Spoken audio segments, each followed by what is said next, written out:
मुस्कान की खुशबू दिल में फूल खिलाए। चाहे कोई प्यार लुटाए, चाहे प्यार छुपाए, आशीर्वाद की छाया पल पल जीवन को महकाए, जीवन को महकाए, जीवन को महकाए।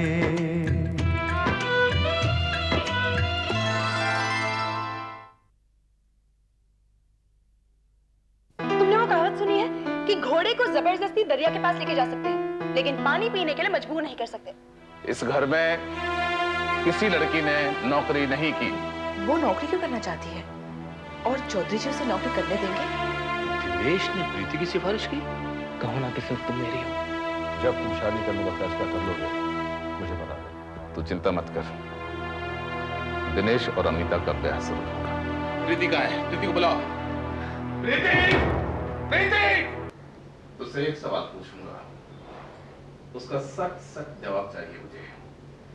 क्या तूने दिनेश से फिर मिलना जुलना शुरू कर दिया?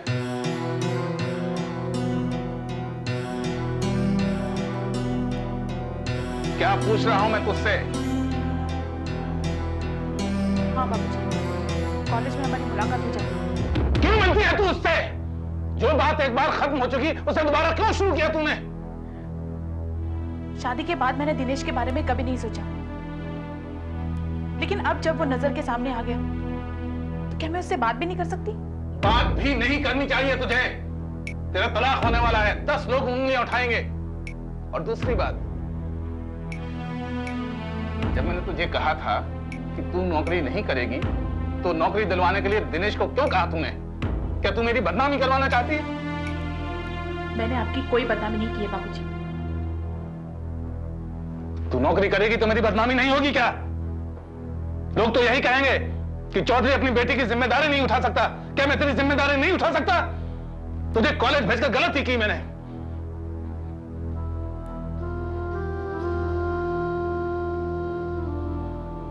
मैं आपके सहारे इस घर में आई हूं और आप मुझसे ऐसी बातें करते हैं। अगर मैं पढ़ूंगी नहीं, नौकरी नहीं करूंगी, तो पूरा दिन घर पर बैठकर पागल हो जाऊंगी मैं। उस घर में मैंने किस तरह दिन गुजारे हैं, इसका अंदाजा नहीं लगा सकते आप लोग। मुझे नीचा दिखाने का, मेरा अपमान करने का एक मौका नहीं छोड़ते थे वो। कभी मुझसे कहते थे कि तुझे बहुत चाहता हूं, कभी इतनी नफरत से देखते थे जो मुझसे बर्दाश्त नहीं होता था बाबूजी। लेकिन मैंने इसके बारे में कभी किसी से कुछ नहीं कहा और मैं कभी नहीं कहूंगी। दिनेश से मिलकर मैं हंस बोल लेती हूं। अगर वो आपको पसंद नहीं है तो मैं उससे भी नहीं मिलूंगी।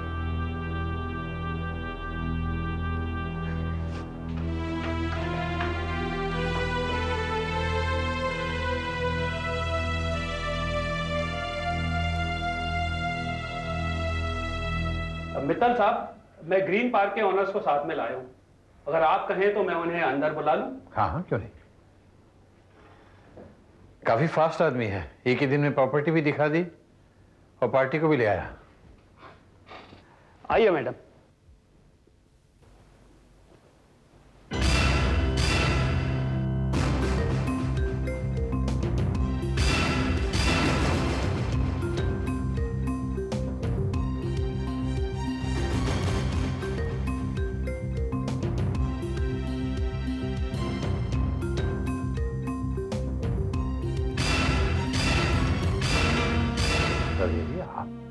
अगर मुझे जरा सा भी अंदाजा होता कि जिस मित्र से मैं मिलने आई हूं वो आप हैं, तो मैं यहां हरगिज नहीं आती। आप दोनों एक दूसरे को जानते होंगे, ये तो मुझे मालूम नहीं था। आनंद भाई, आपने खामखा मुझे यहां बुलाया, ये सौदा कभी नहीं होगा। सुमित्रा देवी, रुकिए, 2 मिनट तो बैठे प्लीज। It's request.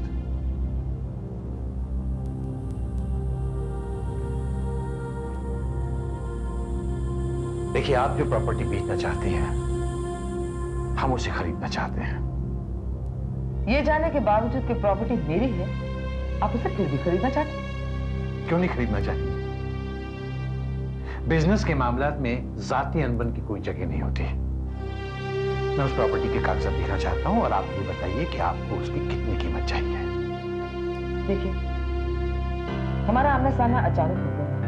मैं इस मीटिंग के लिए तैयार नहीं थी। आप मुझे थोड़ा सा वक्त दीजिए, मैं घर पहुंचते ही आपको कागजात भिजवा दूंगी। ठीक है, आप आनंद भाई के जरिए भिजवा दीजिए, फिर बात करते हैं।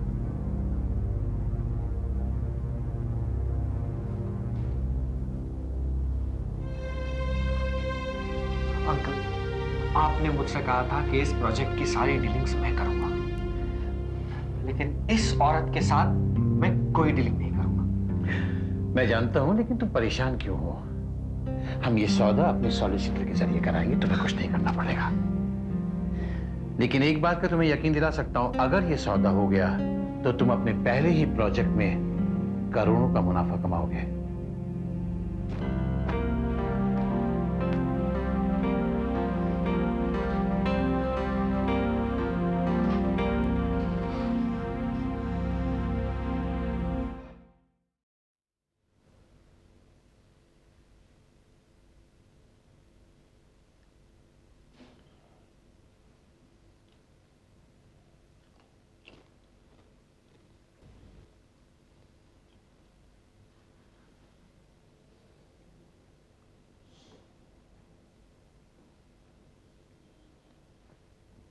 विजय, मैं तुमसे कुछ कहना चाह रही हूँ, लेकिन कहने का मौका ही नहीं मिल रहा। क्या बात?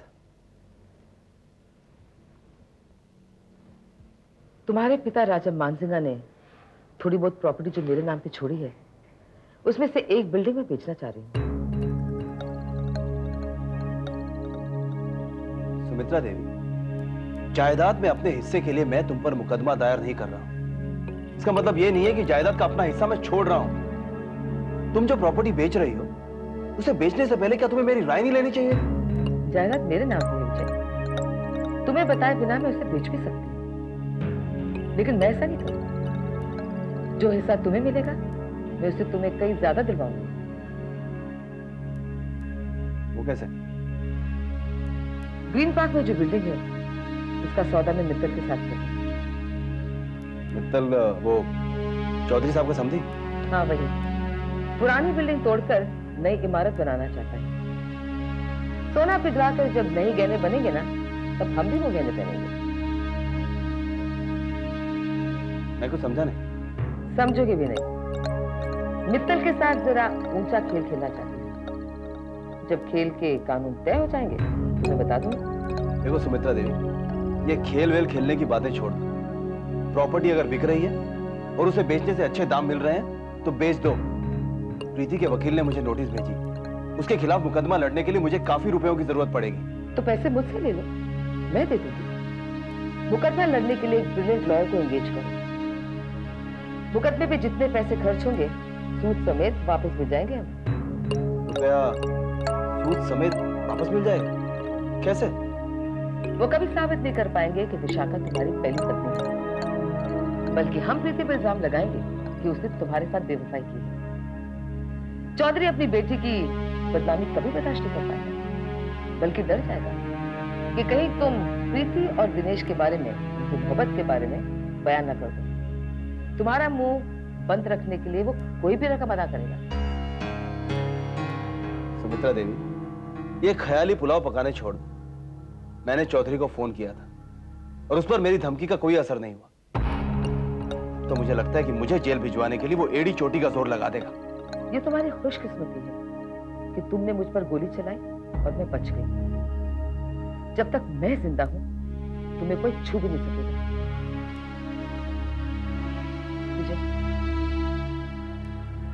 विजय, मैं जानती हूँ कि तुम मुझे माँ का दर्जा कभी नहीं देते, और अगर मैं तुमसे कहूँ कि मैं तुम्हें एक बेटी की तरह चाहती हूँ, तुम यकीन नहीं करोगे। विश्वास करो, अगर मुझे 10 बार भी मरना होगा ना, मैं तुम्हारी खातिर जी उठूंगी। चौधरी तुम्हें जेल कैसे देखता है वो मैं देखूंगी। अब तुम्हें मुझसे कोई जुदा नहीं कर सकेगा।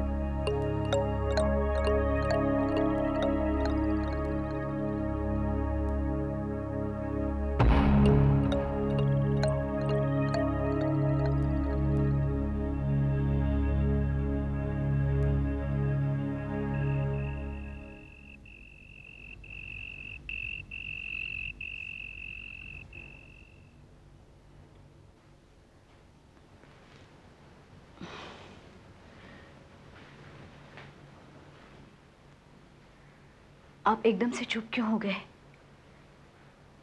प्रीति के मनस्थिति को क्या आप जानते नहीं? इतना क्यों बुरा लग गया आपने? प्रीति ने पहली बार खुलकर ये सब कहा है हमारे से, तभी मैंने बुरा नहीं लगा। मैं उदास हो गया हूं अपर्णा। काश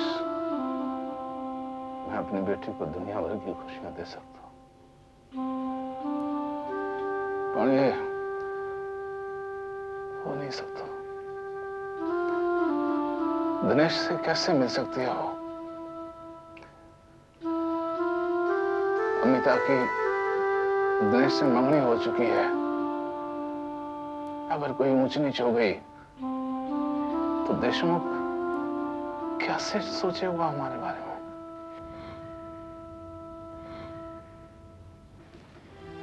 ऐसा कुछ नहीं होगा। न जाने आप भी क्या क्या सोचने लगते हैं। सोचना पड़ता है अपर्णा, सब सोचना पड़ता है। आज जब देशमुख आए हो तो कितना परेशान लग रहा था वो। जुबान से कुछ नहीं कह रहा था, पर हमारी समझ में आया वो। उसके मन में भी यही डर था कि कहीं दिनेश और प्रीति फिर एक ना हो जाए। ईश्वर से प्रार्थना करो अपर्णा कि अमिता के ब्याह में कोई अड़चन ना हो।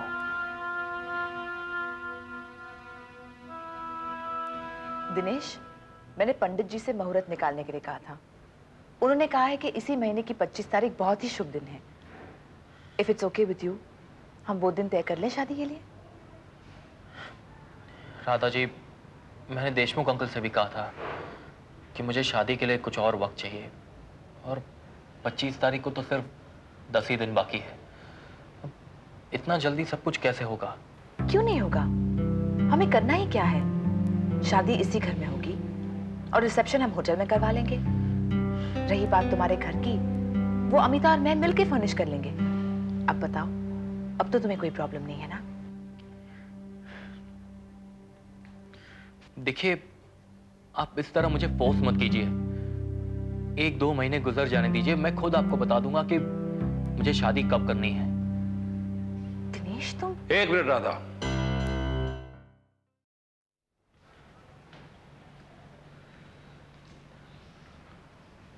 तुम साफ साफ बताओ, तुम्हें शादी करनी है कि नहीं? अंकल, आप ये क्या कह रहे हैं? तुम क्या हमें बेवकूफ समझते हो? हम तुम्हें बार बार पूछते जा रहे हो, तुम हमें बार बार टालते जा रहे हो। साफ साफ बताओ शादी करनी है कि नहीं, लेकिन ये बहानेबाजी छोड़ दो।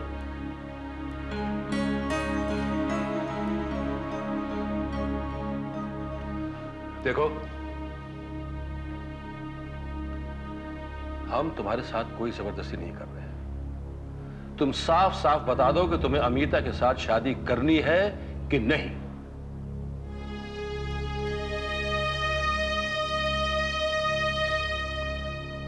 आई एम सॉरी अंकल, मैं अमिता से शादी नहीं कर सकता।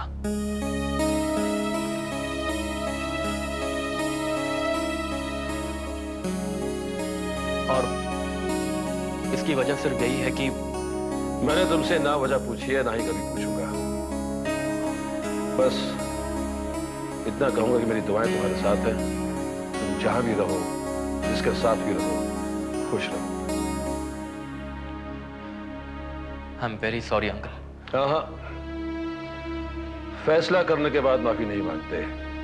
फैसले की कीमत नहीं रहती है। जस्ट से गुड बाय।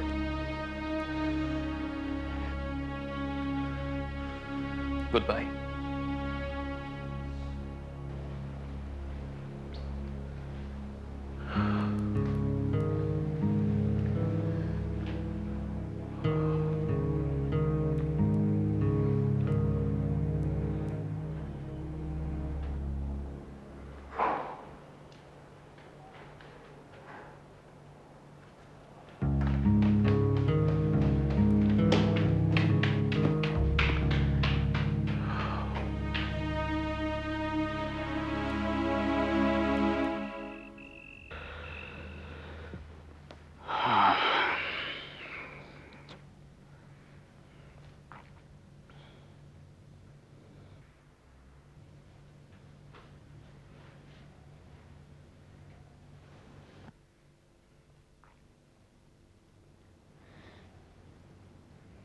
प्रीति नो तलाक कब तक होगा? मैं तो चाहती हूँ इस किस्से को जल्द से जल्द निपटाया जाए। चाहता तो मैं भी यही हूं। बेहतरीन वकीलों से मशवरा भी किया है, पर तलाक जल्दी मिल जाएगा इसकी उम्मीद कम ही लगती है। क्यों? सुमित्रा देवी और विजय जैसे कमीने लोग हर कोशिश यही करेंगे कि तलाक ना हो। विजय ने तो धमकी भी दी है कि वो हमें और प्रीति को बदनाम करके छोड़ेंगे। ऐसे लोग कुछ भी कर सके हैं अपर्णा, कोई भी झूठा इल्जाम लगा सके हैं। लेकिन हम भी तो साबित कर सकते हैं कि विजय की पहली शादी हो चुकी है। इसको कोई सबूत नहीं है हमारे पास। बड़े भैया ने कहा तो है कि सबूत ले आएंगे, पर यकीन से कुछ नहीं कहा जा सकता। लेकिन अगर कोर्ट में सबूत नहीं मिला और हम केस हार गए तो क्या करेंगे? विजय खुद तलाक देने पर मजबूर हो जाए, ऐसा कोई तरीका ढूंढना होगा। नमस्ते मित्तल सेठ। नमस्ते। आप अकेले आए हैं? नहीं नहीं, सुमित्रा देवी और विजय भाई भी आए हैं। वो बाहर खड़े हैं। भाई बाहर क्यों खड़े हो? अंदर बुलाइए। जी बुलाता हूँ। दरअसल आपसे एक प्राइवेट बात करनी है। हाँ हाँ बोलिए। सुमित्रा देवी एक अच्छा प्रपोजल लाई है। उस प्रॉपर्टी को खरीदने के लिए आपको एक पैसा भी नहीं देना पड़ेगा उन्हें। वो कैसे? जी ये तो आपको वही बताएंगी। तो फिर उनको बुलाइए, आप क्या सुना रहे हैं? जी जी बुलाता हूं।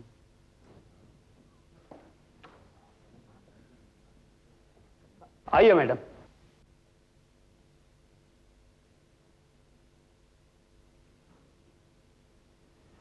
आइए सुमित्रा देवी। नमस्ते। नमस्ते मित्र साहब। बढ़िया। How are you? Very fine, thank you.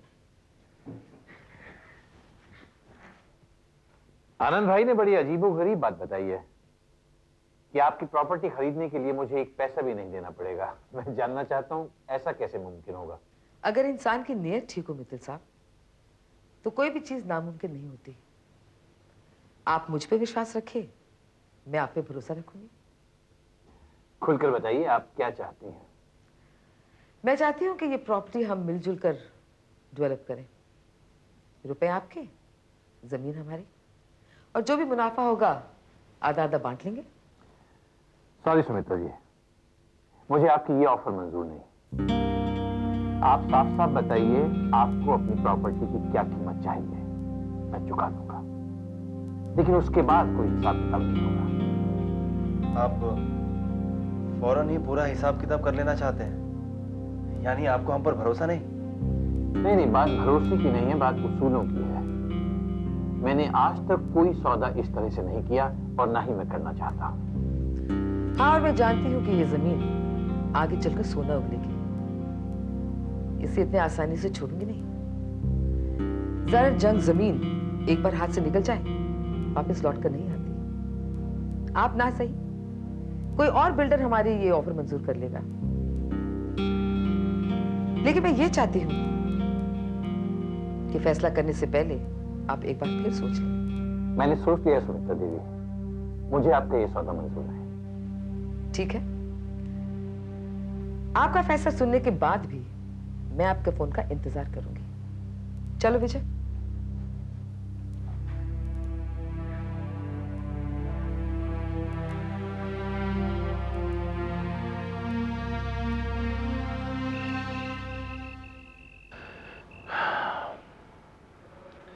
मैं कितना खुश था, सोचा था अमिता की शादी हो जाएगी तो मेरी ये जिम्मेदारी भी पूरी हो जाएगी।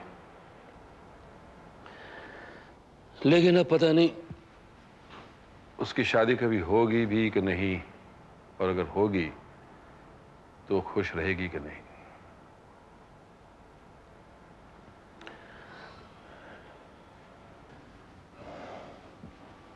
देखिए, दुनिया में क्या सिर्फ दिनेश रह गया अमिता के लिए? और भी बहुत सारे अच्छे लड़के हैं।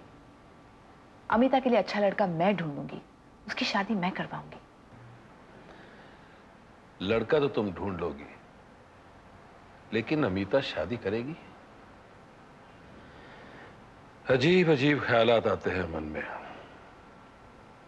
कि अगर सुभाष ने दोबारा अमिता से मिलना शुरू कर दिया तो क्या होगा।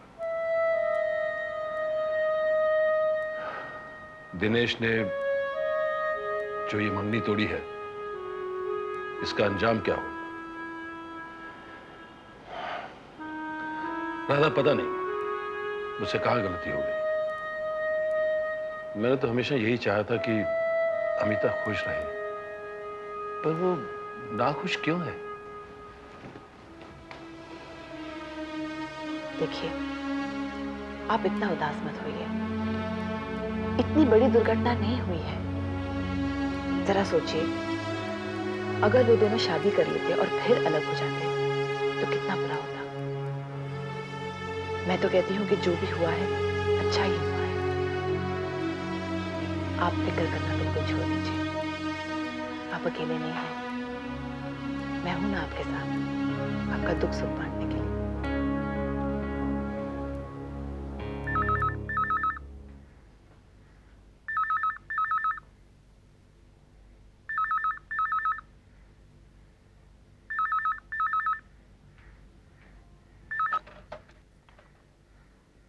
हेलो प्रीति, मैं दिनेश बोल रहा हूँ। कल कॉलेज आ रही हो ना? हाँ। तो शाम को कॉलेज में ज़रूर मिलना, मुझे तुमसे एक ज़रूरी बात करनी है। दिनेश बाबूजी को हमारे बारे में पता चल गया है। वो बहुत नाराज हुए हैं। अगर मैं दोबारा तुमसे मिली तो। कब तक अपने बाबूजी के हुक्म मानती रहोगी तुम? कभी तो अपने दिल की बात सुनो प्रीति। मैं नहीं जानती वो दिन कब आएगा। तुम कुछ जरूरी बात कहने वाले थे, बोलो। मैंने अमिता से मंगनी तोड़ दी है। क्या? मुझे यही कहना था तुमसे। कल कॉलेज में तुम्हारा इंतजार करूंगा।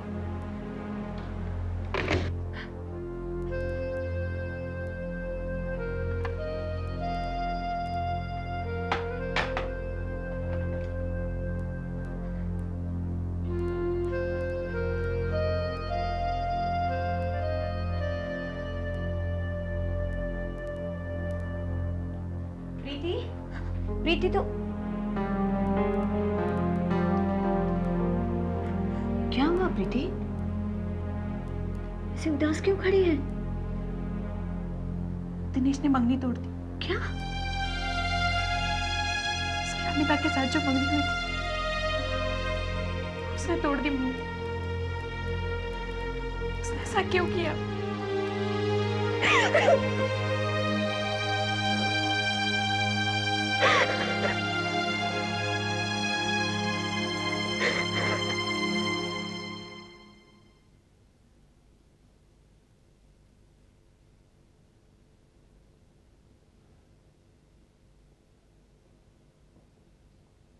मुझे लगता है कि इस बार तुमसे गलती हो गई है। बहुत ज्यादा के लालच में थोड़ा बहुत मिल रहा था वो भी तुम गंवा बैठी। अगर तुम मित्तल की बात कर रहे हो तो मैंने कोई गलती नहीं की है। मैं जरा दूर की सोच रही हूँ। जब बहुत सारा फायदा होता है ना तो इंसान को थोड़ा सा सब्र कर लेना चाहिए। इसी उम्मीद में कई लोग अपनी सारी जिंदगी गुजार देते हैं और कुछ हासिल नहीं होता। मेरी मानो तो अब भी कुछ नहीं बिगड़ा है। मित्तल को फोन करो और उसे कहो कि हम अपनी प्रॉपर्टी बेचने को तैयार हैं। इससे बेहतर कीमत हमें बाहर से नहीं मिल सकती। कितने उतावले हो रहे हो, बिल्कुल एक छोटे से बच्चे की तरह। जो दिल ने चाहा वो फौरन हो जाना चाहिए। अरे अगर मैं तुम्हारे पास नहीं होती तो क्या होता तुमसे।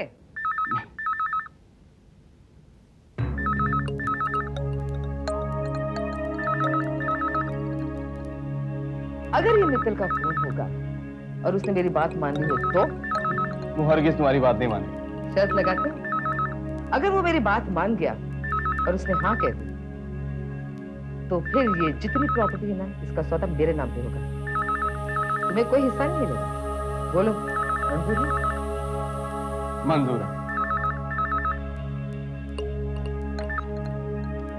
यस।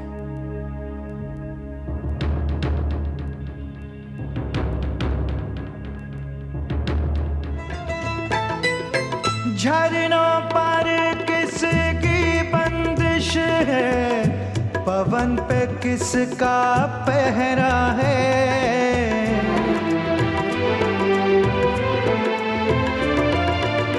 लहरों को किसने बांधा है, किरण पे किसका पहरा है। फिर क्यों दिल के अरमानों पर कोई रोक लगाए।